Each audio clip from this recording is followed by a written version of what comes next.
Haleluya. Sahabat Shalom, para mempelai Yeshua HaMashiach. Kita akan mulai ibadah Sabat pada hari ini dengan kita akan perkatakan Shema Yisrael terlebih dahulu.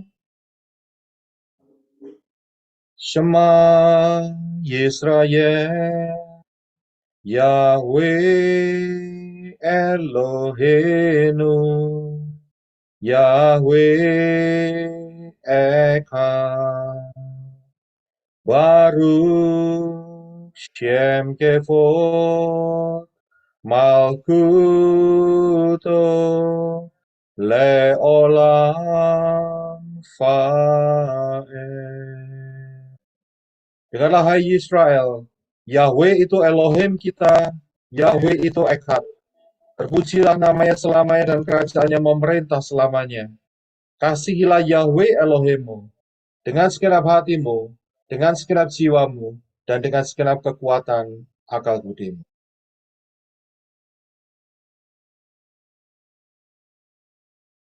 Silakan Henok untuk berdoa. Bapa Yahweh Beshem Adon Yeshua, terima kasih buat kasih setiamu dalam kehidupan kami sampai hari ini. Terima kasih Tuhan Yeshua Masia untuk firman-Mu yang akan kami terima sore hari ini melalui mempelai Pak Yosef Roy. Tuhan Ruah Kodes, berbicara setiap hati kami untuk kami boleh memiliki kerendahan hati untuk mendengar suara-Mu Tuhan Yeshua Masia dan menjadi pelaku firman. Dan juga Tuhan Amen. Yesus Masia, kami mau menyerahkan hati-Mu dengan sembahan dan pujian kami hari ini biarlah jadi suatu dupa yang harum menyenangkan hati-Mu Bapa Yahweh. Dan Tuhan Yesus tutup keberadaan kami dimanapun kami berada, keseluruhan kami, tubuh dan jiwa kami dengan darah-Mu Tuhan Yesus Masia, sehingga tidak ada si jahat dapat menjamah dan menerobos ke tempat kami masing-masing. Juga yang berdoa untuk semua peralatan kami pakai dari awal ke tengah sampai selesainya semua berjalan sempurna dan tidak ada gangguan apapun juga. Setelah kami mengucap syukur Bapa Yahweh untuk hari yang kami boleh rayakan untuk memuliakan nama-Mu dan menyerahkan hati. Nama Tuhan kami berdoa. Haleluya. Amin. Amin. Haleluya.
Udah saya bukannya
Haleluya, haleluya. Terima kasih apa Yahweh, terima kasih Yeshua. Terima kasih, terima kasih,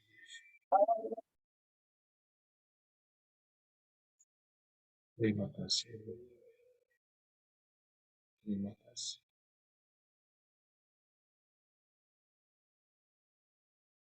Ini benar-benar putus ya Pak Roy, suaranya. Ya, memang ini ada gangguan. Kita akan doa ya, kita akan masuk dalam doa.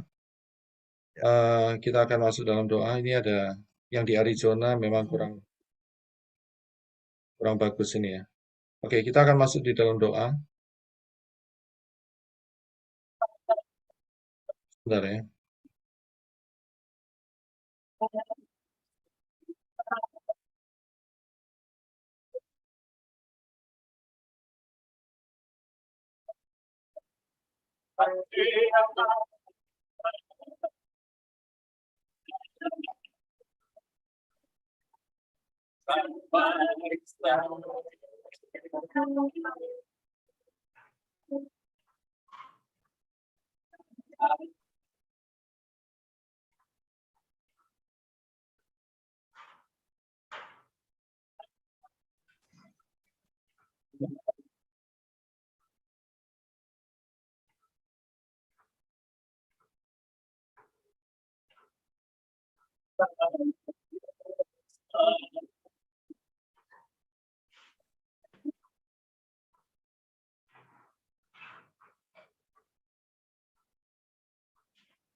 Selamanya Yesua, Allah Tuhan diriku, Yesua.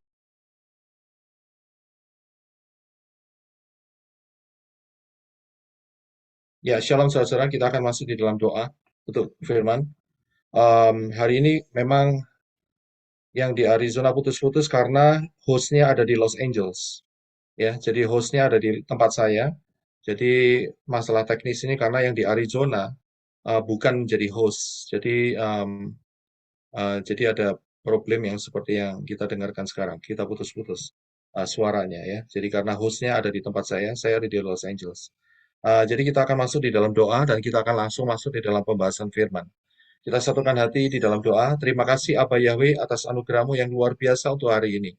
Kami mengucap syukur, kami minta kehadiran-Mu ada di tengah-tengah kami. Di dalam nama Adonai Yeshua HaMashiach.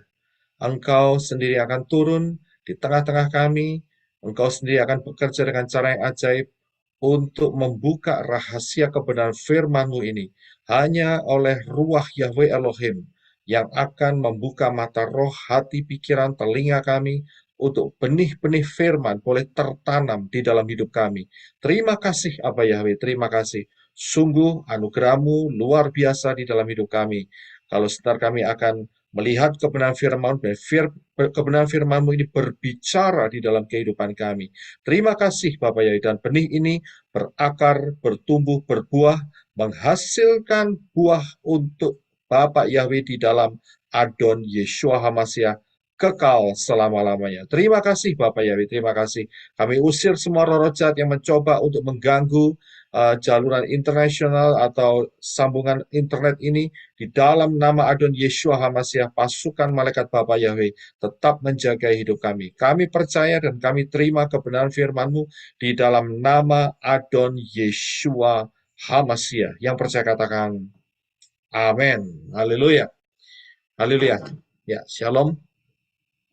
Sekali lagi, saya akan siapkan untuk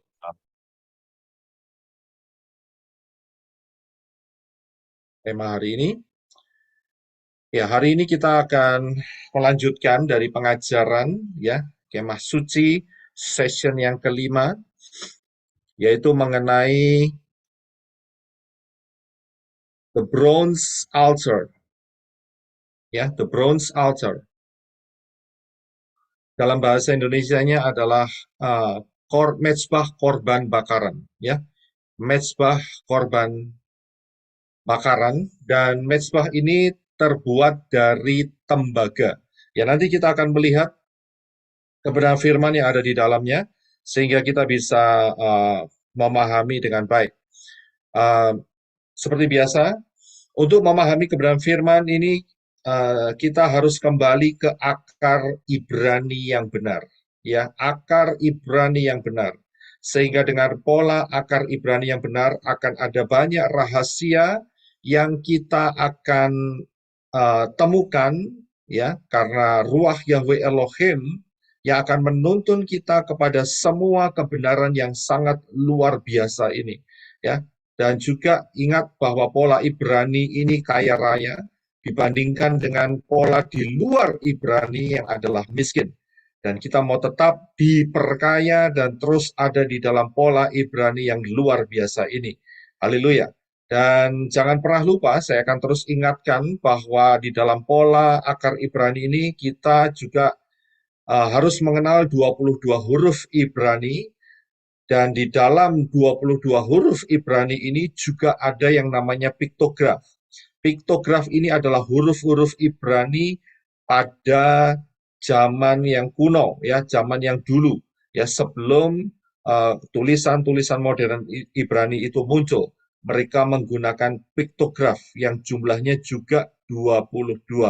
Dan juga jangan pernah saudara lupakan bahwa di dalam pola Ibrani ini juga mengandung angka gematria. Angka gematria adalah angka matematikanya Bapak Yahweh yang mengandung kepastian yang luar biasa. Ya, sehingga kita bisa melihat kebenaran ini dan kita bisa mengujinya dengan menggunakan angka-angka gematria, dan kita bisa melihat pola-pola yang Bapak Yahweh berikan itu adalah benar adanya. Dengan menggunakan angka gematria, maka ketepatan itu dapat kita peroleh dan kita tidak ragu lagi dengan kebenaran firman. Itu luar biasa, saudara, ya, luar biasa sekali. Ya, kita akan masuk di dalam kemah suci session yang kelima, yaitu mengenai the bronze altar, ya, mezbah korban bakaran yang terbuat dari tembaga, ya. Nah, kita akan masuk. Nah, karena seringkali yang teman-teman semua, ya, kurang terbiasa memahami mengenai kemah suci, karena ini memang jarang sekali, ya, dibahas, padahal punya kekayaan yang sangat luar biasa. Ya, karena itu saya akan coba memberikan ini secara perlahan-lahan sehingga saudara bisa dapat memahaminya, ya.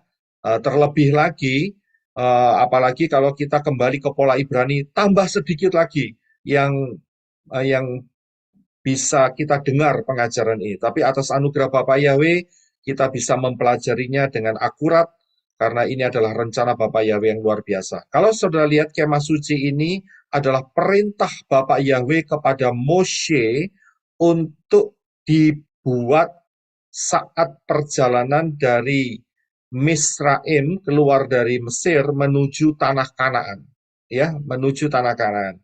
Dan ini terus dipakai konsep ini sampai selama-lamanya, ya. Nah, kemah suci ini ada bagian-bagiannya. Yang saudara lihat sekarang bagian luar itu namanya pelataran. Dan kemudian ada bagian yang dengan tudung, yaitu kemah, ya. Nah, bagian kemah ini ada dua ruangan di dalamnya. Ruangan yang terdepan, ya, itu adalah ruang kudus. Dan ruang yang paling dalam itu adalah ruang maha kudus, ya. Jadi kita bisa membedakannya. Nah, di dalam pelataran, ya, di dalam pelataran itu kita bisa melihat bahwa ada dua benda, ya, ada dua benda di pelataran. Benda yang pertama yang akan kita bahas sekarang ini yaitu mengenai mezbah korban bakaran, ya. Setelah masuk dari pintu yang satu itu, ya, dan saudara kalau melihat dari pengajaran sebelumnya kita tahu pintu ini arahnya timur, saudara, ya.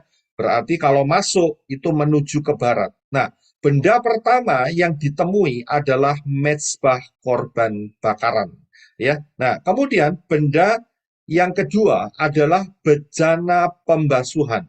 Bejana pembasuhan ini adalah benda juga yang diisi oleh air dan kemudian terbuat juga dari tembaga, ya. Jadi baik mezbah korban bakaran dan bejana pembasuhan, kedua-duanya ini dibuat, ya, dibuat dari bahan logam, yaitu bahan tembaga, ya. Jadi paham, ya, hanya dua benda ini saja yang ada di pelataran. Nah, kita akan masuk di dalam daerah kemah. ya di dalam daerah kemah. Seperti yang saya katakan tadi bahwa di dalam kemah ini ada dua ruang. Yang pertama adalah ruang suci. Ini yang pertama, ya, ruang suci. Dan di dalam ruang suci ini ada tiga benda, ya, ada tiga benda. Benda yang pertama adalah menorah, 7 kaki dian, ya, dan terbuat dari emas murni, saudara. Ya, jadi sudah bisa lihat menorah. Yang kedua, benda yang kedua yang di dalam ruang suci ini adalah meja roti sajian atau ya meja roti pertunjukan, unjukan, ya, meja roti sajian. Ini juga dibuat dari kayu yang dilapisi oleh emas. Ya, jadi auranya di dalam ruang suci ini emas semua, saudara. Kemudian benda yang ketiga yang ada di ruang suci ini adalah mezbah dupa, ya, mezbah dupa. Ini juga ada di dalam ruang suci, ruang kudus, dan terbuat dari kayu yang dilapisi oleh emas juga. Nah, setelah ruang suci ada ruang yang paling dalam, yaitu ruang maha suci, ruang maha kudus atau ruang maha suci. Nah, ruang maha kudus atau ruang maha suci ini diisi hanya satu benda saja, yaitu yang namanya tabut perjanjian. Tabut perjanjian ini dibuat dari kayu yang dilapisi oleh emas juga. Ya, jadi inilah benda-benda yang ada di kemah suci, ya, yang kita bisa perhatikan melalui bagannya ini. Nah, kita akan melihat masuk mengenai the bronze altar atau altar tembaga, ya, dan bahasa Indonesianya adalah mezbah korban bakaran. Nah, kita akan melihat ayatnya terlebih dahulu, yaitu di dalam Keluaran 38 ayat 1 sampai yang kedua. Keluaran 38 ayat 1 sampai kedua. Silahkan Saudara Henok bisa membantu untuk membaca buat kita semua. Terima kasih. Dan dia membuat mezbah persembahan bakaran itu dari kayu akasia, 5 hasta panjangnya dan 5 hasta lebarnya, yang berbentuk bujur sangkar dan 3 hasta tingginya. Dan dia membuat tanduk-tanduknya pada keempat sudutnya. Tanduk-tanduknya menjadi seiras dengan mezbah itu, dan dia menyalutnya dengan tembaga. Ya, haleluya. Terima kasih. Ya, kita akan masuk untuk melihat mengenai altar tembaga ini. Nah, altar tembaga ini adalah benda pertama, ya, setelah masuk di dalam pintu. Nah, kita tahu bahwa pintu itu kita sudah lihat di dalam pengajaran sebelumnya. Kalau sudah lihat di dalam session yang ketiga, kalau tidak salah, mengenai judulnya Fantastic Four. Ya, pintu ini adalah Yeshua HaMashiach. Jadi untuk masuk di dalam rencana keselamatan ini, hanya ada satu pintu. Hanya ada satu pintu. Tidak lain adalah Yeshua HaMashiach yang mengatakan, akulah pintu. Siapa yang masuk melalui aku akan diselamatkan. Nah, setelah masuk, maka mezbah korban bakaran ini berbicara mengenai korban, ya, yang diterima atau dilakukan oleh Yeshua HaMashiach di atas kayu salib. Jadi mezbah korban bakaran ini berbicara mengenai korban Yeshua HaMashiach sebagai anak domba Elohim yang tidak bercacat. Ya, ini berbicara mengenai korban yang dilakukan oleh Yeshua HaMashiach untuk kita. Jadi begitu masuk nggak langsung kolam pembasuhan, ya, tetapi harus ada korban terlebih dahulu. Nah, kita akan melihat apa yang terjadi pada saat korban ini dilakukan. Kita akan melihat di satu ayat, yaitu di dalam Imamat 4 ayat 3b sampai yang keempat. Imamat pasal yang keempat, ayat 3b sampai yang keempat. Ya, silakan Henok bisa untuk membaca. Terima kasih. Maka dia harus mempersembahkan atas dosanya yang dia telah berdosa seekor lembu jantan muda yang sempurna, tidak bercela. anak dari kawanan lembu sebagai persembahan penghapus dosa kepada Yahweh. Dan dia harus membawa lembu jantan muda itu ke pintu kemah pertemuan, ke hadapan Yahweh, lalu meletakkan tangannya di atas kepala lembu jantan muda itu. Kemudian menyembelih lembu jantan muda itu di hadapan Yahweh. Ya, terima kasih. Ya, jadi saudara bisa lihat ayat ini, dan dari ayat ini saya akan membahas mengenai dua hal. Ya, dua langkah. Yang pertama adalah yang sempurna dan tidak bercacat. Tertulis di sana di dalam Imamat 4 ayat 3, harus dikorbankan sesuatu atau lembu atau domba atau kambing yang sempurna. Tidak boleh ada cacat celahnya. Harus sempurna, saudara. Kalau sampai lembu atau domba itu misalnya ya, timpang begitu ya, atau kakinya patah atau matanya cuma satu, itu bercela, itu tidak sempurna, dan itu tidak boleh dipersembahkan kepada Yahweh. Dan step yang kedua yang akan kita lihat yaitu saat itu imam harus meletakkan tangannya di atas kepala daripada persembahan-persembahan itu. Ya, jadi inilah dua step yang akan kita lihat sebentar lagi. Kita akan masuk di dalam step yang pertama, ya. Saat mereka membawa domba, saat mereka membawa kambing, atau saat mereka membawa lembu, ya, itu imam yang menerima, dia akan melihat, ya, menginspek atau menginspek, ya. Yang diinspek adalah dombanya, ya, binatang yang dibawa. Yang diinspek itu bukan orangnya, saudara. Ya, yang diinspek itu orangnya cacat atau tidak, itu tidak diperdulikan. Ya, tetapi yang dilihat adalah dombanya atau lembunya yang dibawa untuk diperhatikan apakah sempurna atau tidak. Ya, ini yang dilihat, ini yang diperhatikan oleh para imam. Jadi kalau sampai lembu itu atau domba itu telinganya hanya satu, ya, terus kemudian atau dia baru jatuh dan kemudian tergores kakinya, ada luka, itu sudah tidak layak untuk dipersembahkan kepada Yahweh. Ya, jadi itu prinsip yang Bapak Yahweh tetapkan, harus sempurna. Persembahannya harus sempurna.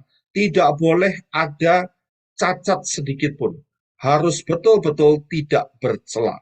Ya, oke, kita akan melihat kebenaran mengenai inspek ini, untuk dilihat ini.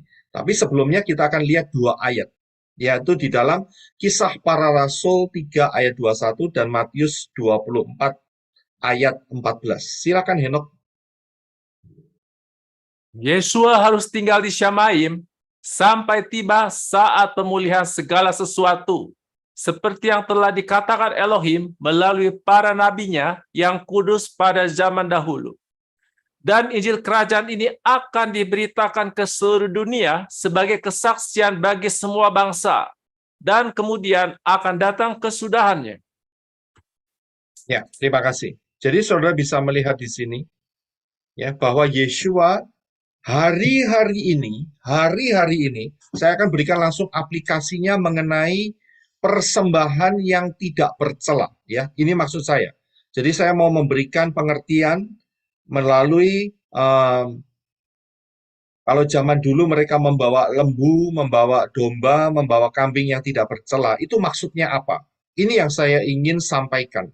Yang ingin Bapak Yahweh perhatikan baik-baik, supaya perjalanan keselamatan kita ini diterima oleh Bapak Yahweh. Ya, korban-korban ini diterima ya sebagai satu korban yang menyenangkan di hadapan Bapak Yahweh. Nah, dua ayat ini ya menyatakan bahwa hari-hari ini itu Yesua sedang memulihkan segala sesuatu. Ya, baik itu nama besar Bapak Yahweh di dalam Adon Yeshua HaMashiach, dan juga pemulihan 7 hari raya, dan kemudian pemulihan mengenai Syabat, pemulihan mengenai pola makanan, dan kemudian terutama juga pemulihan mengenai baptisan dengan nama yang benar. Yaitu terjadi dengan luar biasa di tengah-tengah kita. Karena apa? Karena ini akan menjadi kesaksian bagi seluruh bangsa. Barulah akan datang kesudahannya. Jadi seluruh dunia ini tidak perlu dijadikan orang-orang yang beriman kepada Bapa Yahweh, tetapi mereka akan melihat kesaksian dari apa yang kita beritakan. Dan itu cukup untuk menyelesaikan rencana Bapa Yahweh di zaman akhir ini. Ya, nah kita akan lihat mengenai persembahan yang tidak bercela itu maksudnya bagaimana. Kalau kita melihat satu ayat lagi sebelum kita masuk, yaitu di dalam Ulangan 15:21 yang menyatakan bahwa kalau cacat tidak boleh dikorbankan kepada Yahweh. Silakan Henok. Dan apabila ada cacat padanya, timpang atau buta, atau cacat apapun yang buruk, maka janganlah mengorbankannya bagi Yahweh Elohimmu. Ya, terima kasih. Saudara bisa lihat ayat ini jelas dikatakan, kalau persembahan yang dibawa itu cacat atau buruk, timpang, atau apapun yang menimpa binatang korban itu saat itu, maka tidak boleh dikorbankan untuk Bapak Yahweh. Tidak boleh. Ya, nah, kita harus memperhatikan hal ini. Nah, kalau kita lihat hari-hari ini, banyak orang yang berdoa, banyak orang yang merindukan keselamatan, banyak orang yang ingin masuk dalam tanda kutip, yaitu sorga. Yang kita kenal untuk kita, yaitu Shemayim. Ya, banyak orang rindu, mereka bahkan melakukan doa dengan kusuk, mereka melakukan doa dengan ketepatan waktu, mereka melakukan banyak hal, ritual-ritual, ya, mereka banyak melakukan hal-hal ya kepada yang mereka sebut yaitu Tuhan yang Maha Kuasa, ya. Nah, tapi saudara lihat di hadapan Bapak Yahweh, di hadapan Bapak Yahweh, baik yang berdoa kepada Tuhan yang Maha Kuasa, yang tidak mau mengakui Bapak Yahweh di dalam Adon Yeshua HaMashiach, ataupun yang melakukan penyembahan dengan atau doa dengan 5 waktu yang tepat, ya, saudara bisa mengerti martabak dan terang bulan, ya, dan kemudian juga kucing menjilat, ya, mereka berdoa dengan doa yang namanya doa rosa, ya, itu dia, sudah lanjutkan sendiri, dan kemudian mereka berdoa kepada ayunan, ya, ya, terima kasih untuk Pak Adi yang memberikan istilah baru ayunan, ya, Arab Yunani, ya, di hadapan Bapak Yahweh. Apa yang mereka lakukan itu cacat dan tidak berkenan. Karena itu tidak pernah mereka diterima oleh Bapak Yahweh. Yang diterima oleh Bapak Yahweh itu hanya satu, yaitu yang sujud mengakui bahwa Yahweh telah turun ke dunia di dalam rupa manusia, yaitu Yeshua HaMashiach. Inilah yang berkenan, dan yang berkenan ini akan dibawa masuk ke dalam Yerusalem yang baru dan juga bumi yang baru. Ya, hanya yang berkenan saja yang diterima oleh Bapak Yahweh.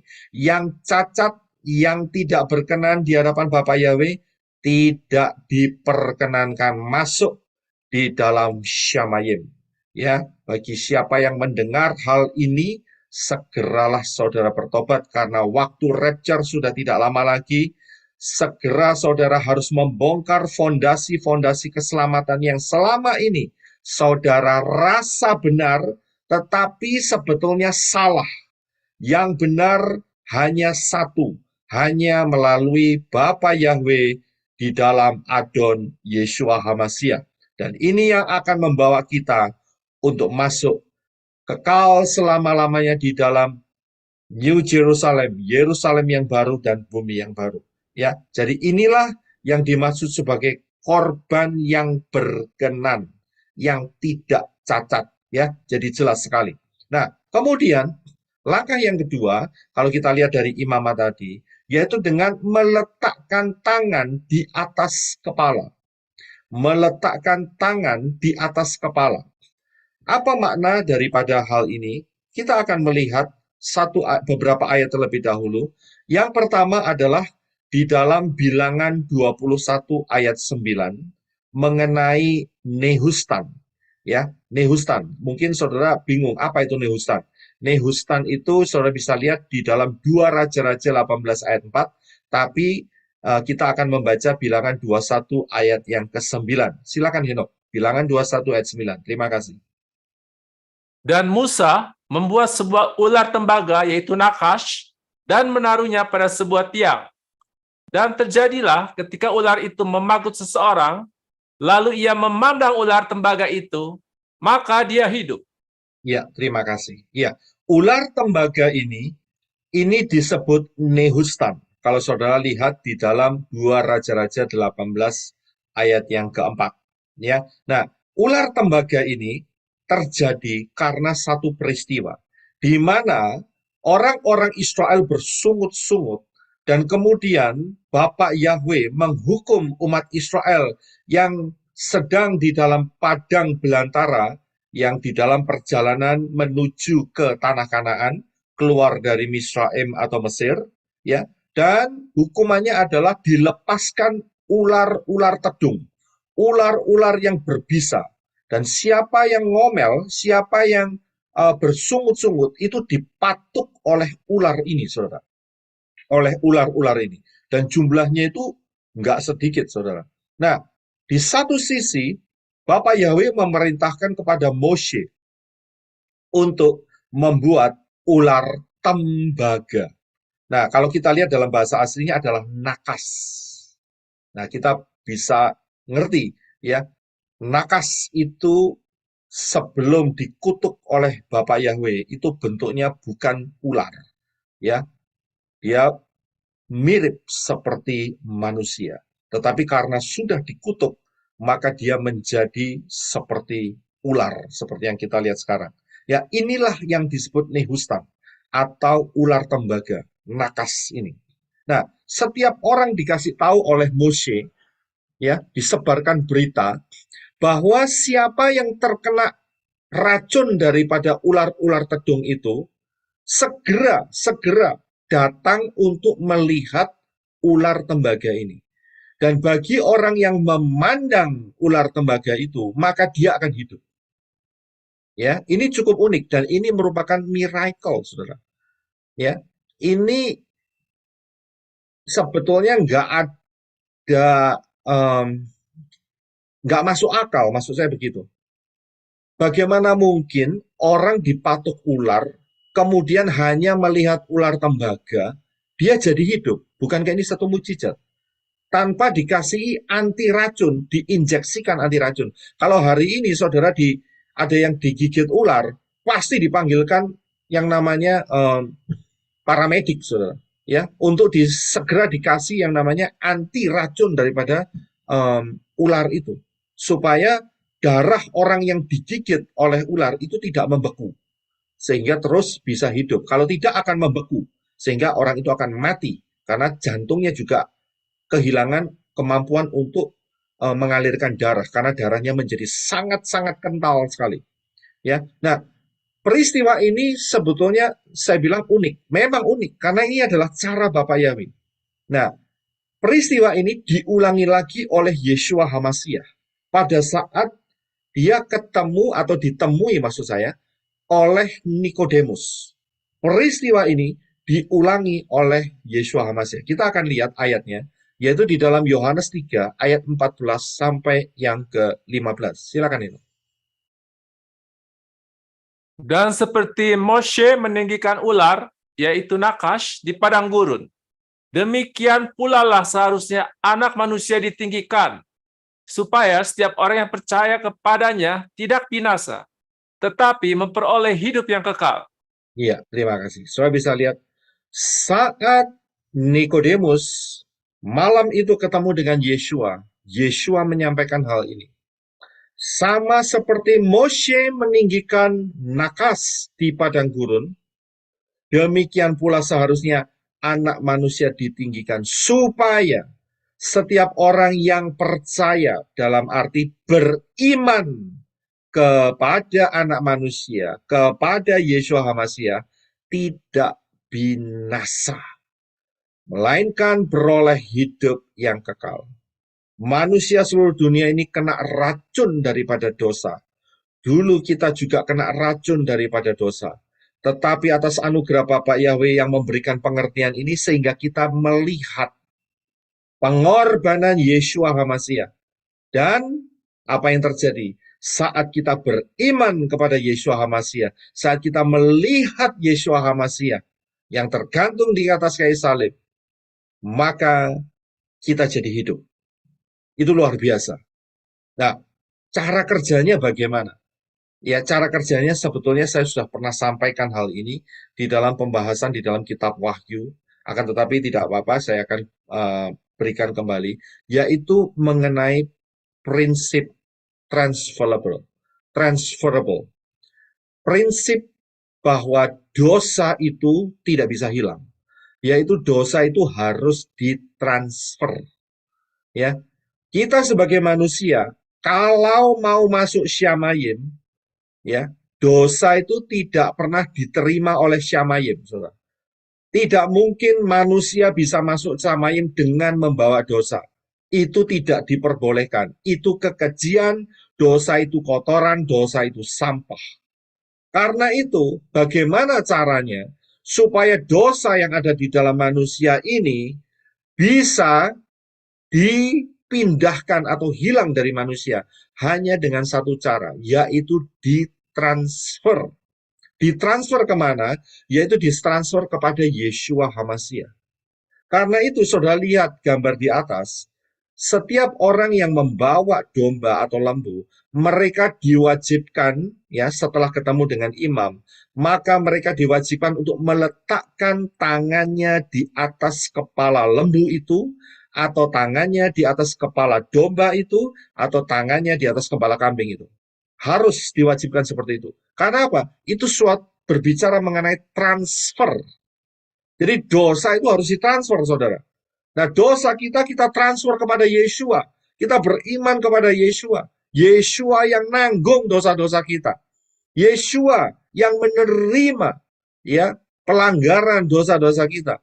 Ya, walaupun sejak lahir, ya, kita saat lahir ya belum berdosa, tetapi sebetulnya sudah mewarisi dosa yang dilakukan oleh Adam dan Hawa.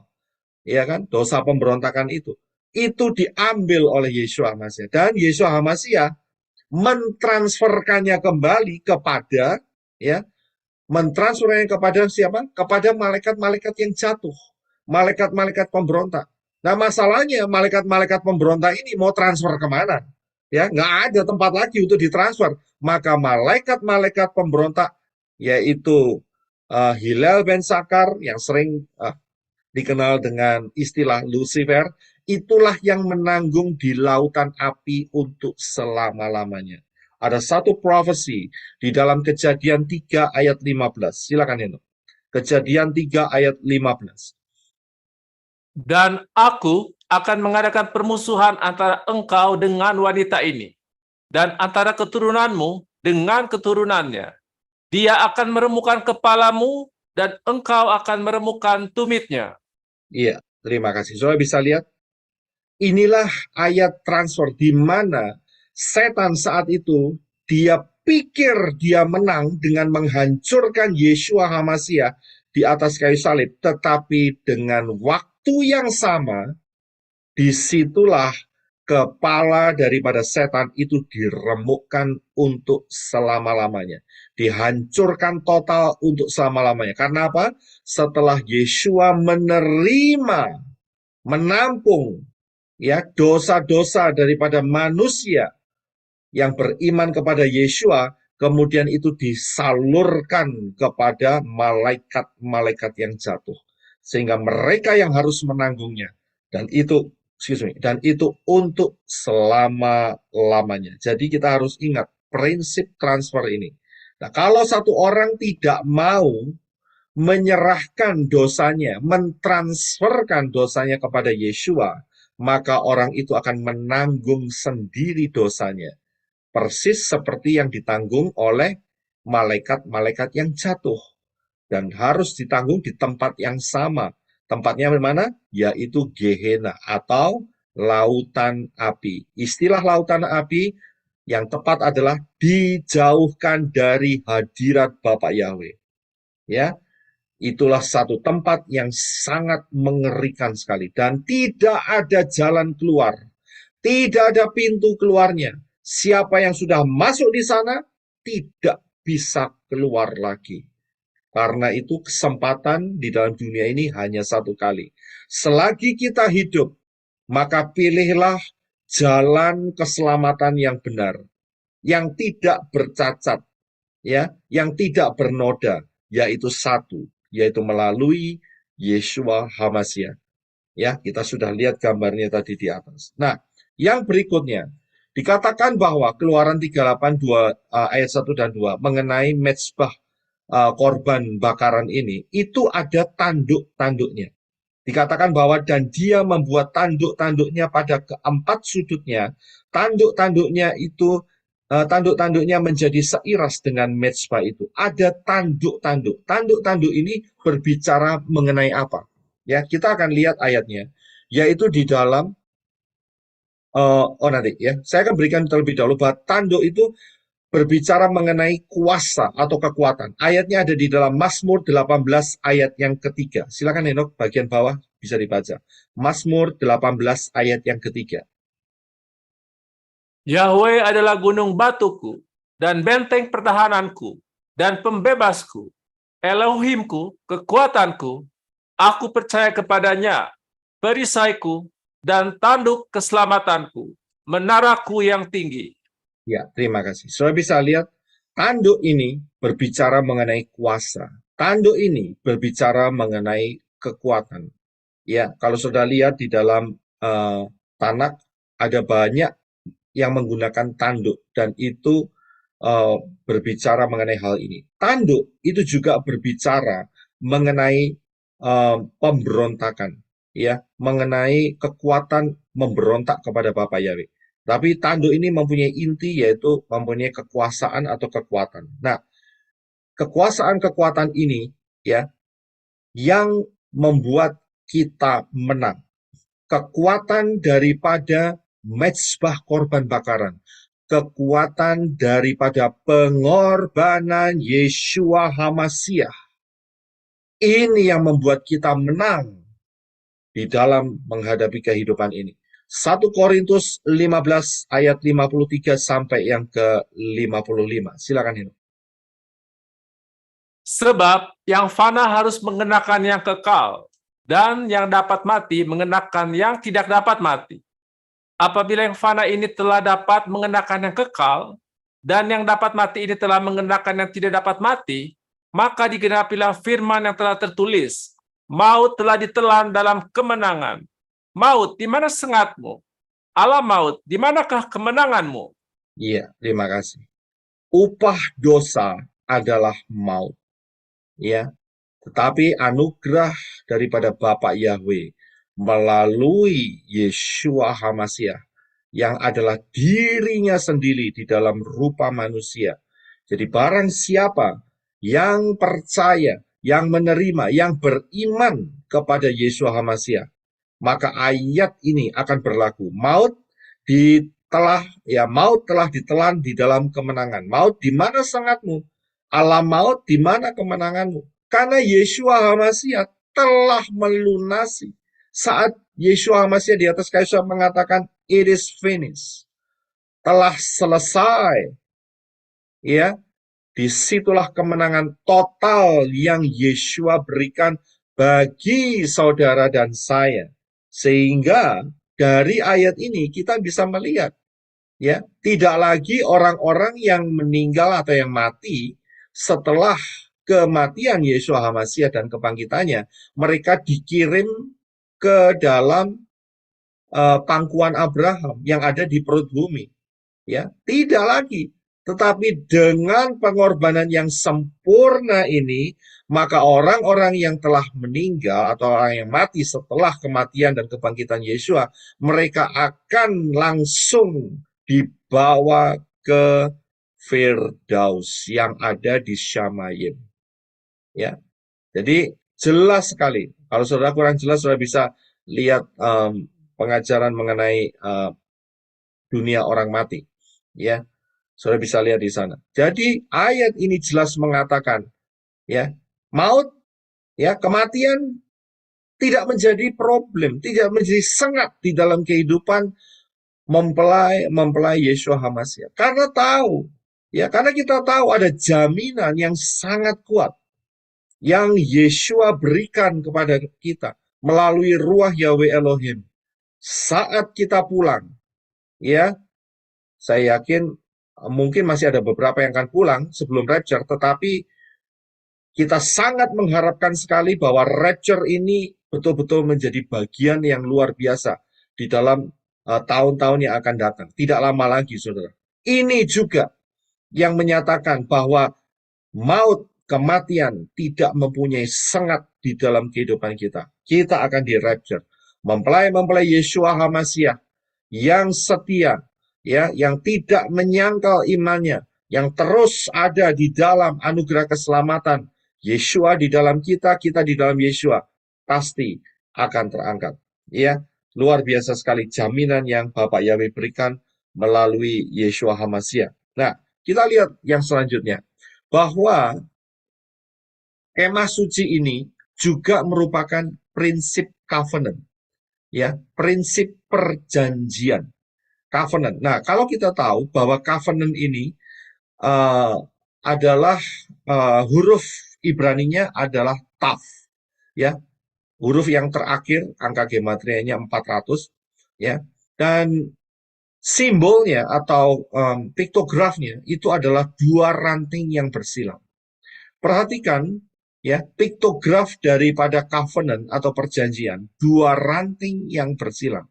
Sama-sama rantingnya, ya, bukan yang satu besi, yang satu ranting kayu, tidak, tetapi sama-sama rantingnya dan kemudian bersilang, dan inilah baru membentuk huruf Tav yang artinya covenant, perjanjian. Nah, saudara bisa lihat, kalau Bapak Yahweh tidak turun sebagai manusia dalam rupa manusia, yaitu Yeshua HaMasiah, ya, maka manusia tidak dapat kembali kepada Bapak Yahweh. Terbukti bahwa sebelum kematian, kedatangan dan kematian dan kebangkitan Yeshua HaMasiah, manusia yang beriman kepada Bapak Yahweh ditaruh di satu tempat di bawah bumi, yaitu namanya pangkuan Abraham. Ya, tetapi setelah Yeshua mati, ingat Yeshua adalah Bapak Yahweh di dalam rupa seperti manusia. Jadi sama-sama kayunya, saudara. Kita ini juga dari kayu, ya, sama-sama rantingnya. Maka kita ada perjanjian. Jadi dalam hal ini perjanjian harus dibuat dari dua pihak, ya, harus dibuat dari dua pihak. Ada bagian Elohim dan juga ada bagian manusia. Ada bagian Elohim yang Elohim Bapak Yahweh telah selesaikan, yaitu dia telah turun ke dunia dalam rupa manusia, yaitu Yeshua HaMasiah. Tetapi buat kita juga harus ada bagian yang kita lakukan. Apa bagian yang kita lakukan? Kita akan lihat ayatnya. Ayatnya ada di dalam Roma 12, ayat 1 sampai yang kedua. Silakan, Eno. Aku menasihati kamu, saudara-saudara, oleh kemurahan Elohim, agar mempersembahkan tubuhmu sebagai suatu persembahan yang hidup, kudus, dan dikenan Elohim. Itulah ibadahmu yang sejati.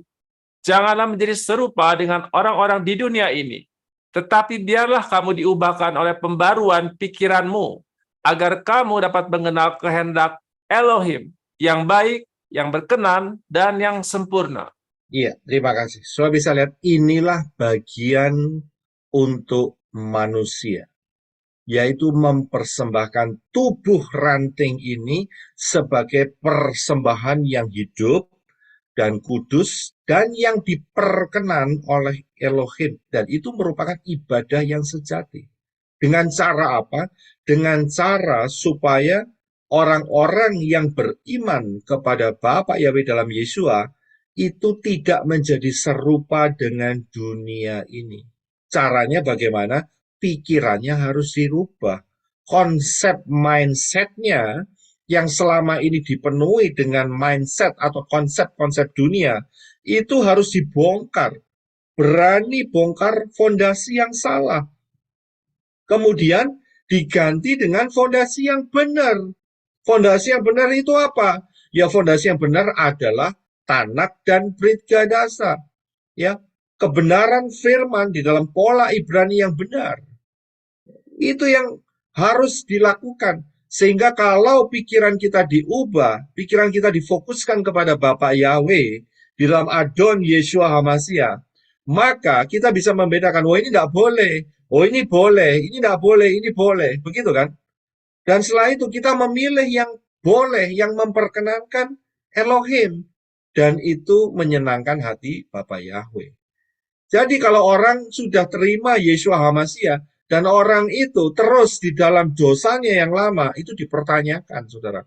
Ini benar-benar beriman, atau cuma main-main doang, begitu. Atau cuma mainan saja, begitu. Karena takut yang namanya dimasukkan neraka, begitu. Bisa lihat? Ya, jadi dalam hal ini harus berubah. Pola pikirnya nggak boleh sama, saudara. Kalau orang dunia ini sedang mengagung-agungkan yang namanya pelangi, ya, walaupun pelangi itu adalah lambang Bapa Yahweh dalam zaman Noah, tapi dibajak, ya, di-hijack oleh si grupnya pelangi, ya, laki dengan laki, perempuan dengan perempuan, ya kan? Anak-anak Bapak Yahweh harus tegas, nggak boleh ada dalam kehidupan kita. Itu salah satu contoh yang ekstrim. Perhatikan saja apa yang terjadi. Ya, gereja-gereja berguguran semua, saudara, kena yang namanya pelangi ini.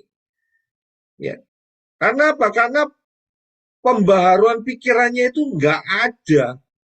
Tambah kompromi dengan dunia ini. Akhirnya keracunan. Ya, keracunan. Ya, banyak yang jatuh di dalam hal ini, ya, rusak akhirnya. Ya, itu hanya satu contoh. Saudara bisa lihat contoh yang lain di dalam Efesus dan Galatia. Apa saja yang menjadi kriteria hidup di dalam daging. Saudara bisa baca di sana, ya jangan dituruti yang daging. Saudara bisa lihat.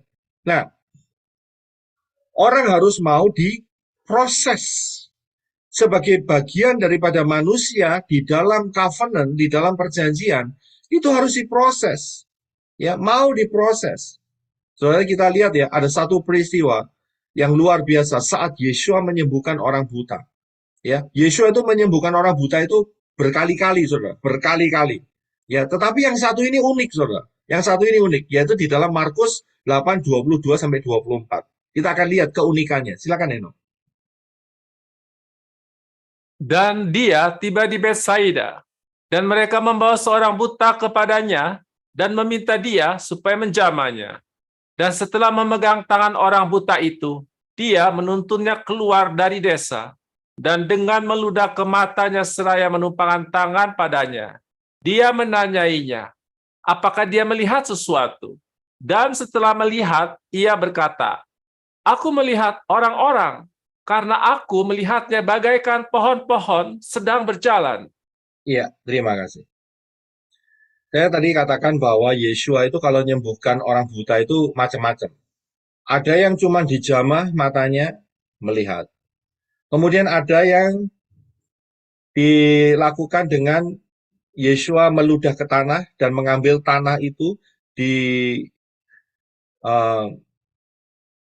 bahasa Jawa Timurnya itu diudek-udek gitu ya, dicampur gitu ya, diublek-ublek dengan jarinya, kemudian lempungnya itu ya, tanah liatnya itu di tanah campur liurnya Yeshua itu dilengketkan di matanya, ya. Kemudian juga Yesua dalam hal ini langsung matanya diludahin, saudara. Ya, dikatakan dengan meludah ke matanya, seraya menumpangkan tangannya. Jadi setelah diludahi matanya, begitu, ya. Kemudian tangannya ditumpangkan ke matanya, ya. Kalau saudara lihat di sini, untung orang ini juga nggak komplain, ya. Ingat bahwa zaman itu kan nggak ada yang namanya pasta gigi, saudara. Saudara bisa mengerti kira-kira, ya, manusia tanpa pasta gigi rasanya bagaimana begitu. Tapi luar biasanya, powerfulnya, ludah Yeshua HaMashiach ini membuat orang ini yang sebelumnya tidak bisa melihat dan dia bisa melihat. Tetapi uniknya di sini, saudara. Ya, uniknya di sini. Saat Yeshua selesai meludah dan meletakkan tangannya, istilahnya itu orang ini dites, begitu. Ya, dites, saudara. Kamu lihat apa, begitu. Dan orang ini lihat, aku lihat orang, tapi aku lihat seperti pohon-pohon. Apakah ini satu kebetulan? Tidak, saudara. Sebetulnya ini adalah cara Yesua untuk berbicara, cara firman berbicara buat kita. Bahwa kita ini seperti pohon-pohon. Manusia itu seperti pohon. Ya. Dan setelah ini sudah bisa lanjutkan pembacaan ayat ini dan Yesua meletakkan tangannya lagi dan menyembuhkan secara total. Tetapi ada peristiwa yang unik, luar biasa. Jadi dites dulu. Kamu lihat apa? Begitu. Nah, di sini berbicara buat kita semua. Bahwa hidup kita itu kayak pohon. Dan kalau hidup ini tidak mau diproses, tidak mau dibentuk, ya, untuk menjadi sesuatu yang berharga di hadapan Bapa Yahweh, maka hidup manusia akan sia-sia. Ya, kalau tidak mau diproses, kalau tidak mau dibentuk, maka apa yang terjadi? Akan dibuang di perapian. Ya. Jadi satu pilihan untuk hidup kita semua. Mau diproses itu digergaji, saudara, dipotong-potong, diasah, ya, diamplas dan sebagainya. Ya. Kalau tidak mau, maka ayat yang berlaku ada di dalam Matius 3 ayat 10. Silakan, Eno. Sekarang juga kapak telah tersedia pada akar pohon. Karena itu, setiap pohon yang tidak menghasilkan buah yang baik akan ditebang dan dilemparkan ke dalam api. Ya, terima kasih. Saudara bisa lihat, kalau hidup seseorang ya dikasih tahu jalan keselamatan dan dia menolak, berarti itu orang tidak mau diproses. Itu caranya nyari keselamatan dengan caranya sendiri. Apa yang terjadi? Ya orang itu akan dibuang. Karena Syamayim hanya satu. Nggak ada Syamayim yang KW2, KW3, KW4, KW5. Tidak ada, saudara. Syamayim betul-betul ya Syamayim Bapak Yahweh. Di luar Syamayim Bapak Yahweh, ya cuma satu tempatnya. Yaitu lautan api. Sudah, cuma itu. Nggak ada, saya mau tergantung di tengah-tengahnya. Nggak ada ceritanya, saudara. Ya, nanti saya mau reinkarnasi kembali. Tidak ada ceritanya. Karena bumi ini akan dihanguskan oleh api. Ya, 1000 tahun lagi. 1000 tahun plus sedikit lagi. Jadi nggak bisa gantung di tengah-tengah. Ya, jadi pilihannya cuma dua. Mau masuk Syamayim itu harus diproses. Tadi kan kita lihat kemah suci itu adalah Syamayim. Karena dilihat oleh Moshe di atas gunung. Dan dia lihat, dipertunjukkan oleh Bapak Yahweh kepada Moshe. Inilah gambaran yang ada di Syamayim. Kemah suci itu bicara tentang Syamayim. Untuk masuk Syamayim ya harus mau diproses, saudara. Ya, dulunya makannya sate babi, ya kan? Tapi setelah kita tahu, ya kita harus ambil keputusan. Kita mau diproses, tinggalkan yang namanya sate babi, ya makan sate ayam saja. Termasuk sate kelinci, saudara nggak boleh makan, ya kan? Karena itu melawan apa yang telah ditetapkan Bapak Yahweh. Ya kan, sate bekecot lagi. Siapa yang dari Tulungagung itu pasti tahu itu ada sate bekecot di sana. Ya, itu nggak boleh dimakan. Jadi kita harus tahu, ya, batasan-batasannya itu namanya baru diproses, baru adanya namanya pembentukan. Kalau nggak mau, ya orang itu berarti punya jiwa seperti Nakas, punya jiwa seperti Hilal bin Sakar, yaitu jiwa pemberontakan. Jiwa-jiwa pemberontakan tempatnya cuma satu, nggak ada tempat lain. Tempatnya ya di lautan api, ya dijauhkan dari hadirat Bapa Yahweh. Selesai cerita. Ya cuma itu saja pilihannya, mau dibentuk atau tidak. Ya, jadi saudara bisa paham di dalam hal ini. Nah, kita akan lihat yang selanjutnya mengenai ukuran-ukuran daripada uh, mezbah tembaga ini, mezbah korban tembaga ini. Ya, nah, kita akan lihat bahwa di dalam Keluaran 38 tadi kita sudah baca ya. Ini bentuknya bujur sangkar. Ya, bentuknya bujur sangkar. Perhatikan kata bujur sangkar. Nah, bujur sangkar ini berarti mempunyai 4 sisi. 4 merupakan dalet, ya kan? Dan Yesus berkata, akulah pintu, jika seorang masuk melalui aku, dia akan diselamatkan. Jadi, saya kasih tahu bahwa setiap benda-benda di kemah suci, ukurannya, bentuknya, itu punya pola. Ya, inilah pola Ibrani yang benar dan mempunyai ketepatan. Ya, ketepatan karena apa? Karena berhubungan dengan angka gematria. Contohnya apa? Saudara perhatikan dengan sederhana saya bisa katakan, Yod He Waw He Yahweh itu 4 huruf, termasuk Yeshua. Yeshua itu Yod Shin Waw Ayin. 4 huruf, saudara. Sama-sama 4-nya. Ya, ini pola. Inilah yang disebut pola Ibrani. Ya, jadi kalau ngomongnya lain, Yehova, Yahoba, atau yang lain-lainnya, ya, yang angka gematrianya Ahaya atau macam-macam, yang angka gematrianya itu tidak 4 atau hurufnya tidak 4, ya, dan angka gematrianya itu tidak membentuk angka 8, maka jelas dikatakan itu tidak menjadi pola Ibrani yang benar. Ya, tidak ada kepastian keselamatan di sana. Kalau ada yang ngomong Yahshua, Yahosa, ya toh, dengan sebutan yang lain-lain, ya tidak akan masuk di dalam pola yang sama. Jelas salah. Ya, batu ujinya di sini adalah angka gematria. Ya, jadi di sini betapa pentingnya ya pola Ibrani ini sehingga kita bisa melihat ini tepat atau tidak. Kalau tepat berarti sudah benar ceritanya. Ya, dan kita akan teruskan sehingga satu kali nanti kita akan masuk di dalam Syamayim yang milik Bapak Yahweh yang luar biasa. Jadi ini adalah arti daripada bujur sangkar. Yang kemudian saudara bisa lihat juga karena angka 4, saudara bisa lihat juga di dalam pengajaran yang telah saya berikan yaitu di dalam Kemah Suci session 3 mengenai Fantastic Four, ya. Coba lihat di sana, itu memperkaya hidup saudara. Nah, kemudian kita akan lihat ukurannya, saudara. Dalam Keluaran 38 ayat 1 yang sampai 2, dikatakan ada 5 hasta panjangnya, 5 hasta lebarnya, bentuknya bujur sangkar, dan kemudian 3 hasta tingginya. Dan kalau saudara lihat, angka 5 ini berbicara tentang apa? Saudara bisa lihat ya gambarnya di depan. Jadi panjang dan lebarnya sama, 5 hasta, 5 hasta. Dan tingginya itu adalah 3 hasta. Ini bicara tentang apa? Perhatikan, angka 5 adalah angka he. He atau he. Ya, angka 5. Dan Yod he waw he. Ya, dan angka 5 ini, huruf he ini, ya, piktografnya adalah manusia dengan tangan yang diangkat, ya, yang bermakna lihatlah. Apa yang dilihat? Lihatlah pengorbanan Yeshua HaMashiach senantiasa. Lihat, mata kita tidak boleh beralih, tidak boleh beralih kepada hal-hal yang lain.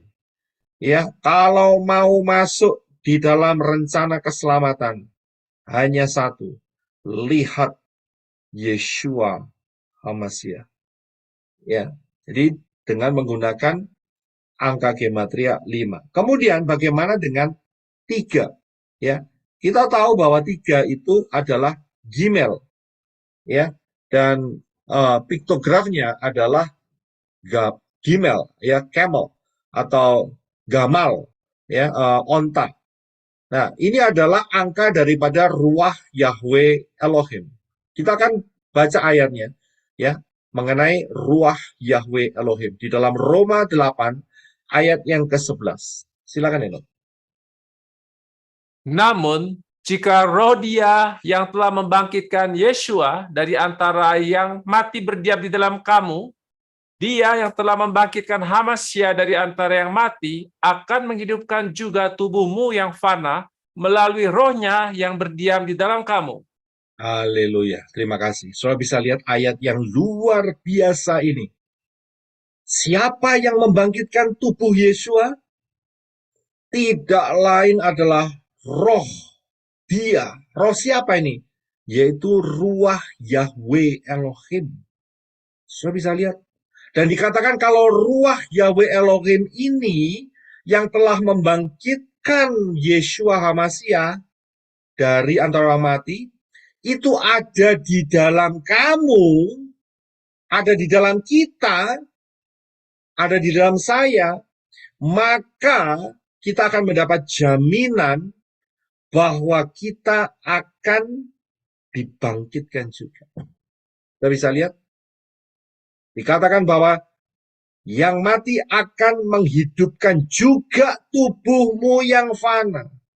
Akan menghidupkan juga tubuhmu yang fana. Saudara pakai tubuh kekal atau tubuh fana sekarang? Saya yakin kita masih belum rapture, kita belum dapat tubuh kemuliaan, belum ya, belum, tapi akan. Jadi kita semua yang mendengar di sini pasti menggunakan tubuh yang fana. Ya, tubuh yang fana, yang lelah, yang berubanan, yang giginya satu persatu copot, ya kan? Tubuh yang fana, ya, akan dihidupkan kembali loh oleh ruah Yahweh Elohim. Ini peristiwa nggak main-main loh. Ini rapture loh, saudara. Roma 8:11 ini. Ini janji rapture yang sangat dahsyat. Kalau roh itu tinggal diam dalam kita. Perhatikan baik-baik. Maka roh itu, ruah Yahweh Elohim, juga akan membangkitkan kita. Dahsyat, saudara. Dan analoginya dan persamaannya, roh itu juga yang membangkitkan tubuh Yeshua. Ini tidak pernah ditemui di dalam agama-agama di luar, ya, atau kepercayaan-kepercayaan atau iman-iman di luar. Tidak ada kebenaran ini. Kebenaran ini hanya ditemui di dalam anugerah yang Bapa Yahweh berikan dalam kehidupan kita melalui Yeshua Hamasya dan ruah Yahweh Elohim. Ini dahsyat, saudara. Karena itu jangan sampai ruah Yahweh Elohim yang ada di dalam kita itu didukakan. Ya, tetapi kita mau seperti dalam Roma tadi 12 ayat 1, mempersembahkan tubuh kita, hidup kita sebagai hal yang berkenan kepada Elohim Yahweh. Saudara bisa lihat hal ini. Ini janji dahsyat banget, saudara. Janji luar biasa. Dan kalau saudara lihat di atas, saya berikan gambar mengenai mezbah korban bakaran, di mana ada kematian Yeshua Hamasya, dan di situ kita beriman kepada Yeshua Hamasya, maka kita juga dimatikan kehidupan kita yang lama, dan kita juga akan menerima kehidupan yang dijanjikan oleh firman Bapa Yahweh. Mezbah korban bakar ini berbicara mengenai kematian dan kehidupan. Luar biasa, luar biasa. Ya, ini janji yang sangat solid, yang tidak pernah bisa ditemui di mana-mana, hanya di satu titik, yaitu di Tanak dan Brit Gadasa. Ya, tidak ada yang bisa memberikan janji yang begitu luar biasa seperti ini. Karena itu, pegang baik-baik, apalagi waktunya sudah sangat-sangat mepet, sangat-sangat singkat sekali. Ya, Siapa yang akan merapture kita? Siapa akan memberikan tubuh kemuliaan? Nggak lain adalah ayat ini, yaitu ruah Yahweh Elohim yang ada dalam hidup kita. Hidup kita nanti, tubuh kita akan diubahkan saat rapture. Bagi yang telah mati, akan dibangkitkan. Bagi kita yang masih hidup, akan diubahkan dalam sekejap mata. Ya, dalam sekejap mata. Nggak pelan-pelan loh ya. Ada pengajaran di sana yang mengatakan, oh nanti rapture tuh pelan-pelan, naiknya pelan-pelan, semeter, 2 meter, 3 meter, 4 meter, jadi setiap orang bisa lihat begitu. Tidak loh. Firman tidak pernah mengatakan seperti itu. Sekejap mata. Ya, sekejap mata. Bahasa Inggrisnya baik sekali, yaitu in the twinkling of the eye. Nggak sampai berkedip, keder gitu aja matanya. Rapture terjadi. Dan kita langsung masuk di dalam alam kemuliaan Bapa Yahweh. Luar biasa. Yang selanjutnya. Ingat bahwa mezbah korban bakaran ini terbuat dari tembaga. Kalau kita lihat soal tembaga, ini berbicara mengenai tidak kompromi dengan dunia ini. Tidak kompromi dengan filsafat-filsafat pola-pola dunia ini yang syarat dengan penyembahan berhala, yang syarat dengan hal-hal yang bertentangan dengan ruah Yahweh Elohim. Inilah tembaga. Kalau saya lihat di dalam Ulangan 28 ayat 23, silakan Henok. Dan langit yang di atas kepalamu akan menjadi tembaga, dan tanah yang di bawah menjadi besi.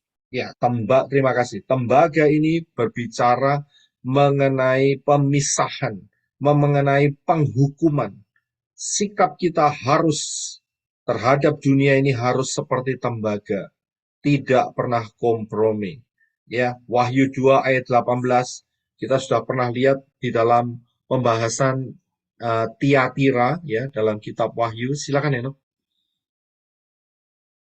Dan tuliskanlah kepada malaikat gereja di Tiatira, putra Elohim yang kedua matanya bagaikan nyala api, dan kedua kakinya serupa tembaga yang berkilap, mengatakan hal-hal ini.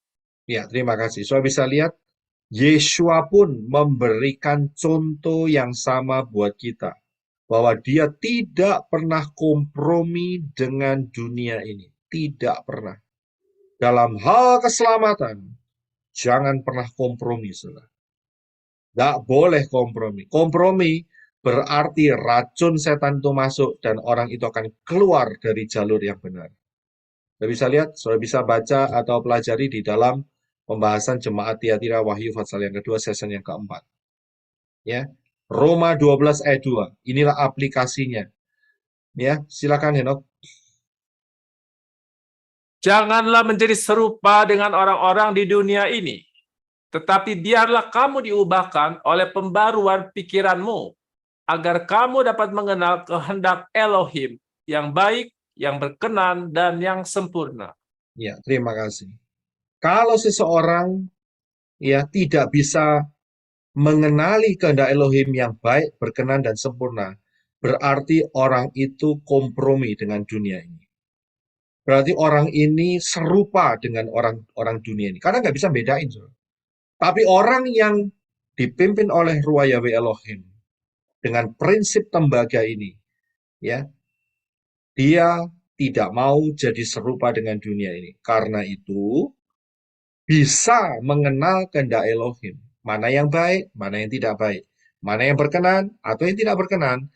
Atau yang sempurna, atau yang kurang sempurna. Bisa tahu. Ya, jadi penting sekali prinsip tembaga ini tidak kompromi dengan prinsip-prinsip dunia ini. Yohanes 14 ayat 14 sampai 16, 14 dan 16, silakan.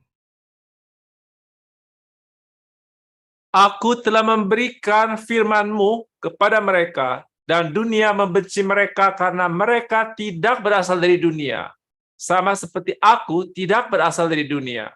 Mereka tidak berasal dari dunia, sama seperti aku tidak berasal dari dunia. Ya, terima kasih. So bisa lihat di sini, Yesua di dalam doanya mengatakan bahwa murid-murid yang beriman kepada Yesua Masih itu tidak berasal dari dunia. Loh, pada lahir di dunia, tapi sudah dipindahkan di dalam alam roh. Tidak seperti orang-orang dunia lagi, tapi tidak berasal dari dunia seperti Yeshua juga tidak berasal dari dunia.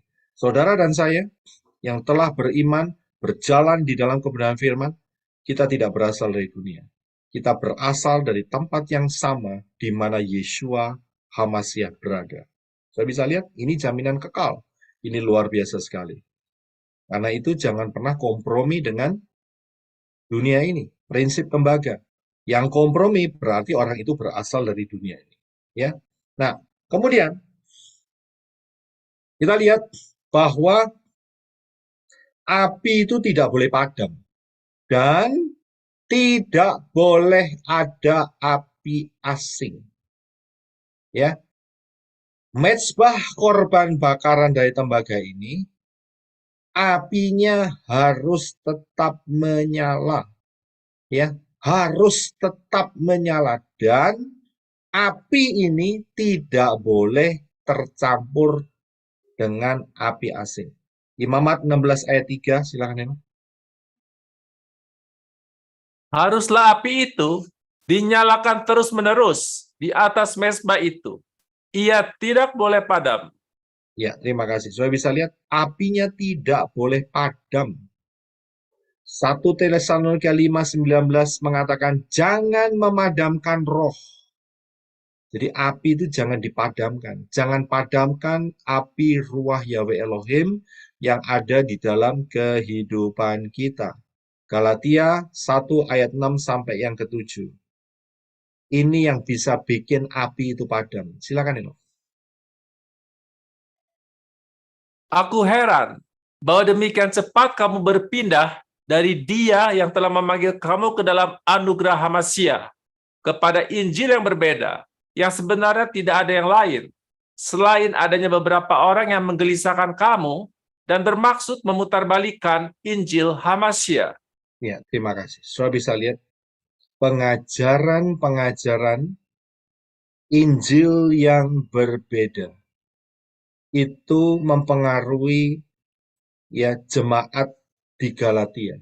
Sehingga Rabi Saul mengatakan, kamu kok cepat sekali bisa pindah ya dari kebenaran yang pola yang benar menerima Injil yang berbeda. Dan inilah merupakan api yang dipadamkan.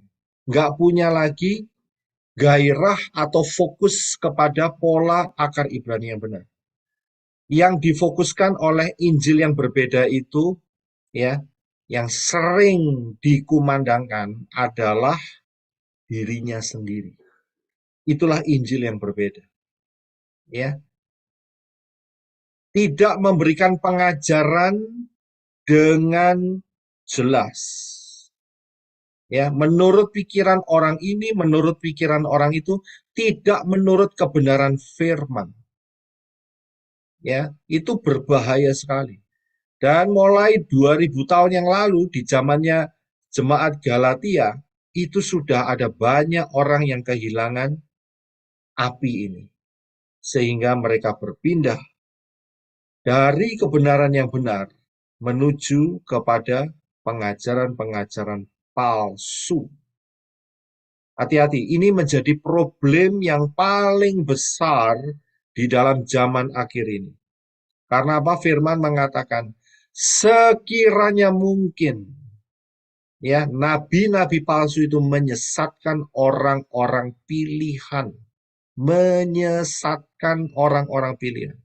Kalau saudara dan saya berpikir dan menyatakan kita adalah orang-orang pilihan, hati-hati supaya kita tidak toleransi, supaya kita juga tidak membuka celah menerima pengajaran-pengajaran asing, ya, yang tidak mempunyai dasar fondasi yang benar.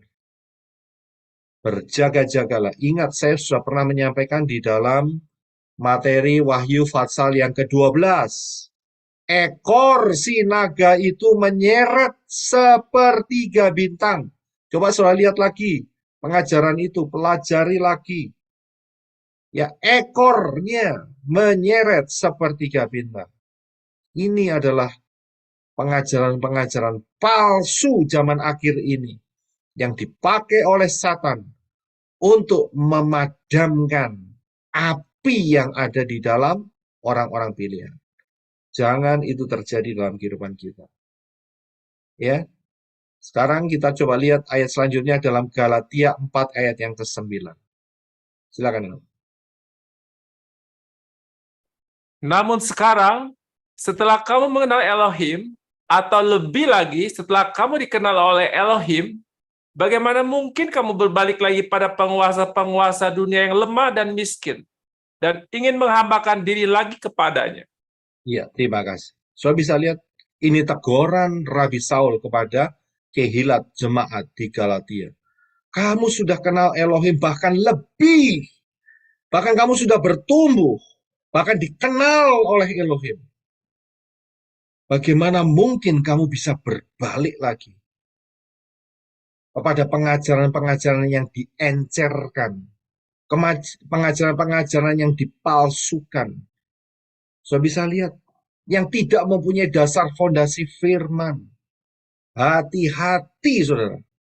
Ya, di luar sana itu banyak jebakan-jebakan.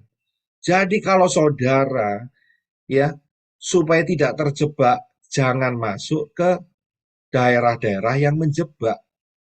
Stay saja di dalam pengenalan kebenaran firman dalam pola yang benar. Ya, tinggal di dalam kebenaran firman yang benar. Nggak perlu lagi, kita sudah pola yang diajarkan Bapak Yahweh, ya, di dalam pola akar Ibrani yang benar ini betul-betul solid, saudara. Betul-betul solid, luar biasa, sangat-sangat luar biasa. Ya, saya bilang sangat-sangat luar biasa. Bahkan kita bisa diajak jalan-jalan loh sama Ruah Yahweh Elohim untuk melihat peristiwa-peristiwa sebelum dan sesudah ya zaman-zaman kita ini. Luar biasa. Besok akan ada pembahasan mengenai Wahyu Fatsal yang keempat. Kalau saudara mau, silakan baca terlebih dahulu, ya. Dan kita akan membahas mengenai wisata ke Syamayim, ya.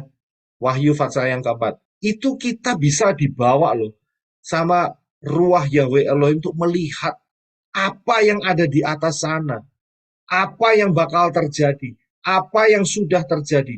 Luar biasa. Sangat-sangat luar biasa. Jadi nggak perlu saudara istilahnya itu bahasa Eskimonya itu koret-koret begitu ya. Tahu ya koret-koret. Ya. Sampah pengajaran-pengajaran di luar. Ya. Nggak perlu itu semua. Buang itu semua. Tinggalkan itu semua. Kembali kepada pola Ibrani dengan akar fondasi firman yang benar. Saudara akan terus diperkaya. Luar biasa firman ini. Ya. Jadi jangan berbalik kepada dunia yang lemah dan miskin. Saudara bisa lihat kan? Betul kan? Pola di luar pola Ibrani itu miskin, saudara. Miskin. Ya, nggak ada apa-apanya. Bapak Yahweh memberikan yang terbaik di dalam kehidupan kita. Yang selanjutnya, jangan ada api asing. Nah, kalau kita lihat api asing, kita akan lihat satu peristiwa, yaitu mengenai Nadab dan Abihu. Imamat 10 ayat 1 dan 2. Silakan ini. Dan Nadab dan Abihu, anak-anak Harun, masing-masing mengambil pedupaannya, dan mereka menaruh api ke dalamnya, lalu membubuhkan dupa di atasnya. Dan mereka mempersembahkan api asing ke hadirat Yahweh, yang tidak dia perintahkan kepada mereka. Maka keluarlah api dari hadirat Yahweh, dan melalap mereka. Maka matilah mereka di hadirat Yahweh. Iya, terima kasih. Saudara bisa lihat. Nadab dan Abihu ini adalah para anak-anak Harun. Dan mereka adalah imam-imam yang melayani kemah suci. Tetapi satu hari mereka melakukan sesuatu yang mereka pikir mereka bisa lakukan dengan seenak hati mereka, yaitu menaruh perdupaan dari tempat lain, api asing, untuk dipersembahkan kepada Bapa Yahweh. Dan itu tidak diterima. Efeknya apa? Mereka di barbecue, habis dibakar. Ya, well done. Dibakar oleh api yang keluar dari hadirat Bapa Yahweh. Mati mereka seketika, dibakar. Saya nggak tahu matinya seketika atau tidak. Yang jelas mereka mati dibakar. Itu mengerikan sekali. Ya, karena api kecil saja rasanya panasnya luar biasa. Kulit nggak tahan. Apalagi ini dibakar. Karena apa? Bapak Yahweh nggak mau main-main dalam hal keselamatan. Di dalam melakukan sesuatu di hadapan Bapak Yahweh mau sesuatu yang murni, yang tidak bercela, yang menyenangkan hati Bapak Yahweh. Dalam hal ini, mereka mencoba. Dan akhirnya, risikonya mereka mati.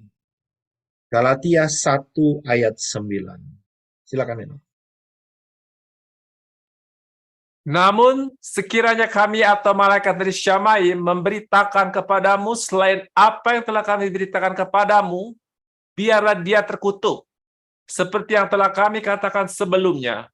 Dan sekarang aku katakan lagi, jika seseorang memberitakan kepadamu selain apa yang telah kamu terima, biarlah dia terkutuk. Ya, terima kasih. Saudara bisa lihat, Rabi Saul memberikan kebenaran firman di dalam pola yang benar. Ya, dan ternyata zamannya Rabi Saul juga ada pengajar-pengajar yang membengkokkan pengajaran yang benar. Dan Rabi Saul mengatakan orang-orang itu terkutuk. Karena apa? Karena membawa orang-orang untuk ikut masuk ke dalam lubang. Firman mengatakan, Yesua pernah mengatakan, orang buta menuntun orang buta, maka keduanya akan masuk ke dalam lubang. Jadi jangan sampai saudara dipimpin ya dengan pengajar-pengajar, dengan pengajaran-ajarannya yang menyimpang dari kebenaran firman. Ya, ini masalah besar dalam zaman akhir. Ingat loh, yang diseret oleh ekor daripada sinaga itu sepertiga. Ya, bintang-bintang ini sudah jumlahnya kecil, saudara. Orang-orang pilihan itu sedikit. Itu masih dicoba untuk sepertiganya dirontokkan. Ya, perhatikan baik-baik supaya pengajaran yang kita terima mempunyai fondasi yang benar. Ya, inilah yang kita pelajari dari mezbah korban bakaran. Kita akan lanjutkan di minggu-minggu yang akan datang. Perhatikan hari ini kita sudah masuk di dalam tahun 2023 pertengahan. Kalau dihitung kita ini sudah hampir ya menyelesaikan 6.000 tahun sejak kejatuhan Adam dan Hawa. Dan tidak lama lagi di depan kita ada rapture. Kita sudah masuk di dalam cycle 3,5 tahun yang pertama, ya, berjaga-jagalah, rapture itu sudah di depan mata. Saudara perhatikan atau bisa melihat, mempelajari di pengajaran High Alert 2026. High Alert 2026. Ya, jangan remehkan. Saudara akan melihat perhitungannya seberapa dekat kita. Dan juga Yesua mengatakan, karena orang-orang pilihan, maka waktunya akan dipersingkat atau diperpendek. Ya, dan kita sudah melihat melalui rahasia 1290 hari dan 1335 hari. Waktu ini dipersingkat, saudara. Dan melalui pola ini kita bisa melihat. Perhatikan hati-hati. Januari 2026 atau akhir Desember 2025. Rapture sangat possible bisa terjadi saat-saat itu. Ya, karena itu kita harus berjaga-jaga. Ya. Sehingga siapa yang belum masuk di dalam rencana keselamatan, masuklah melalui pintu yang benar, yaitu Yeshua HaMashiach. Karena keselamatan datang dari bangsa Yahudi. Dan siapa yang berseru kepada nama Yahweh akan diselamatkan. Ya. Jadi kalau masuk melalui pintu yang lain, ya nanti seperti gambar di atas, yang menjelaskan bahwa cacat persembahannya, tidak diperkenan oleh Bapak Yahweh, ditolak, dibuang, ya tidak diterima. Yang diterima itu hanya melalui Yeshua, Yod, Shin, Waw, Ayin tulisannya. Ya, tidak ada nama yang lain yang diberikan kepada manusia supaya manusia itu diselamatkan. Tidak ada nama yang lain, hanya satu nama, yaitu Yeshua. Ya, tidak ada nama yang lain. Perhatikan baik-baik. Dan setelah itu masuk dalam baptisan pembaharuan.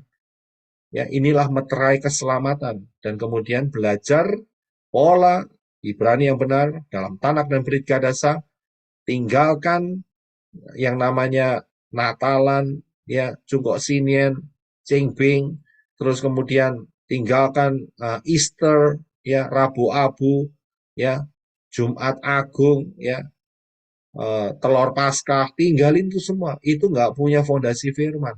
Berani membongkar fondasi, ya, dan berjalan dengan Bapa Yahweh dalam Yeshua, setialah, ya, karena saatnya sudah sangat singkat.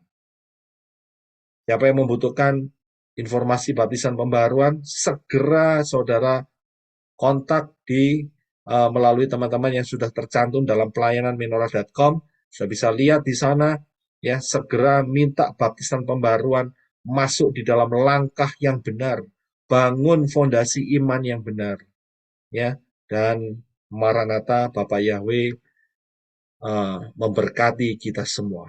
Haleluya. Shalom. Ya, haleluya. Ya, haleluya, puji Bapak Yahweh.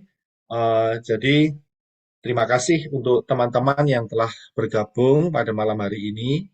Ya, di US maksud saya, untuk Indonesia di siang hari, ya, pagi hari, siang hari. Dan hari ini sesi tanya jawab akan dialihkan untuk besok atau minggu depan, ya. Jadi sesi tanya jawab akan dialihkan tidak pada malam hari ini, tetapi besok atau minggu depan. Saudara bisa bergabung, simpan pertanyaan saudara, ya. Dan tadi Pak Robi juga memberikan kesempatan untuk membuka Gamal Channel yang mau berdialog, ya, silahkan melalui Telegram kalau nggak, melalui Telegram, ya, melalui Telegram, ya. Saudara bisa dapat informasinya. Saudara harus gabung di dalam Telegram app-nya Pak Robi dulu sehingga saudara bisa masuk dan diskusi di sana, ya. Hari ini memang suara worship-nya ini karena host-nya itu ada di tempat saya ada di LA, ya, sedangkan yang di Arizona bukan menjadi host, jadi terjadi masalah teknis, suaranya sangat putus-putus tadi, ya, semua mendengar seperti itu. Jadi ini masalah yang baru pertama kali kita dapatkan, ya, tapi tidak apa-apa. Dan besok kalau saudara ingin gabung, welcome. Ya, saya undang semua karena kita akan ada wisata ke Shamayim, ya. Tapi untuk memperlengkapi, saudara bisa membaca dari Wahyu Fatsal yang keempat terlebih dahulu, ya, perlengkapin sehingga saudara bisa memahami apa yang menjadi topik pembicaraan, ya, dan kita akan wisata ke Shamayim. Haleluya. Ya, kita akan sama-sama masuk di dalam doa hari ini. Saya mengucap syukur untuk teman-teman yang telah bergabung, baik secara live streaming dan juga yang ada di live chat, ya. Terima kasih sudah bisa bergabung, ya. Bapak Yahweh memberkati dan kita akan masuk di dalam doa. Terima kasih Bapak Yahweh atas anugerah-Mu yang luar biasa, di mana Engkau membangun kami di dalam fondasi yang benar, fondasi yang kokoh, batu karang yang teguh, sehingga hidup kami kokoh sampai rapture terjadi. Terima kasih Bapak Yahweh, terima kasih. Sungguh ini anugerah yang luar biasa, yang memberikan kekayaan yang luar biasa dalam hidup kami, dan kami tidak akan bergerak ke tempat yang lain. Kami mau ada di dalam Engkau, Engkau di dalam kami untuk selama-lamanya. Terima kasih Bapak Yahweh, terima kasih memberkati untuk setiap para subscriber dan juga teman-teman yang telah bergabung di tempat ini, Kamal Channel, dan juga untuk channel-channel yang lain, ya, channel daripada Ibu Kesia dan juga Pak Aditya. Ya, terima kasih Bapak Yahweh untuk satu link mempelai Yeshua HaMasiah yang saling menguatkan satu sama lain, supaya tidak ada satu yang jatuh, supaya tidak ada satu yang terseret daripada ekor daripada sinaga, tidak ada satu yang terjebak dengan pengajaran-pengajaran yang sesat. Oh, terima kasih atas anugerah-Mu yang sangat luar biasa ini. Memberkati juga untuk channel-channel yang akan terus mengupload, memberikan menjadi blessing. Channelnya Pak Adi juga, channelnya Papi Lukas. Memberkati semuanya di dalam anugerah keselamatan-Mu yang luar biasa. Terima kasih Bapak Yahweh, terima kasih. Jagai kami menjelang detik-detik pengangkatan ini. Tidak ada satu yang gugur, tapi semuanya boleh masuk di dalam rapture yang luar biasa. Kami mengucap syukur atas anugerah yang besar dari Bapak Yahweh. Terima kasih Bapak Yahweh. Ucap syukur dalam nama Adon Yeshua HaMasiah, kita akan sama-sama mengangkat tangan kita. Bapak Yahweh memberkati dan melindungi engkau. Bapak Yahweh menyinari engkau dengan wajahnya dan memberi engkau kasih karunia. Bapak Yahweh menghadapkan wajahnya kepadamu dan memberi engkau damai sejahtera. Berkat-berkat ini dicurahkan di dalam nama Yahweh, di dalam nama Adon Yeshua HaMasiah, dan di dalam ruah Yahweh Elohim. Mulai hari ini sampai rapture terjadi. Terima berkat. Yang percaya katakan amin. Kita akan sama-sama naikkan satu pujian. Yahweh Yeshua, Yahweh Yeshua, Yahweh Yeshua, Yahweh Yeshua, Yahweh Yeshua, Yahweh Yeshua, Yahweh Yeshua, Yahweh Yeshua. Silakan saudara open mic. Yesualah kekasih jiwaku, Yesualah keselamatan hidupku, Yesualah ayahku sekarang.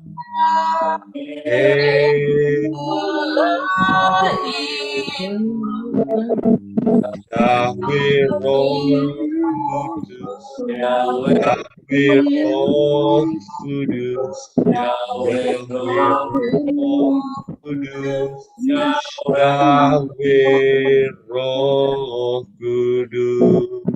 Amin. Bapak Yahweh memberkati. Bapak Yahweh memberkati. Bapak Yahweh memberkati. Shalom, shalom. Sampai ketemu besok dan sahabat Bapak yang Yahweh memberkati. Bapak Yahweh memberkati. Shalom. Shalom. Shalom. Thank you. Shalom.